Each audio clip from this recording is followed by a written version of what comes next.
ஓம் சக்தி பராசக்தி நவராத்திரி விழாவின் 6ஆம் நாள்.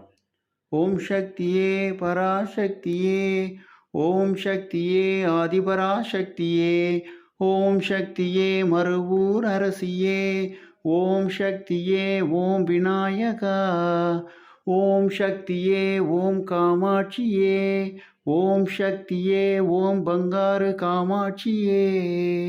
மேல்மருவத்தூர் ஆதிபராசக்தி வார வழிபாட்டு மன்றம், சென்னை பெரம்பூர் பெரியார் நகர். நாள் 27/9/2025 சனிக்கிழமை. எங்கள் மன்றத்தில் நவராத்திரி விழாவின் 6ஆம் நாளான இன்று அம்மாவின் கருவறை படத்திற்கு திருப்பதி வெங்கடாச்சலபதி பெருமாள் அலங்காரமும், சூலத்திற்கு அம்மன் அலங்காரமும், குட்டியம்மாவிற்கு புத்தாடை அலங்காரமும் மன்ற சக்திகளால் செய்யப்பட்டு வழிபாடு நடைபெற்றது. வழிபாட்டில் அனைவரும் கலந்து கொண்டு அன்னையின் அருளை பெறுமாறு கேட்டுக்கொள்கிறோம். ஓம் சக்தி பராசக்தி. பிடிச்சிருந்தா சப்ஸ்கிரைப், லைக் அண்ட் ஷேர் பண்ணுங்கள்.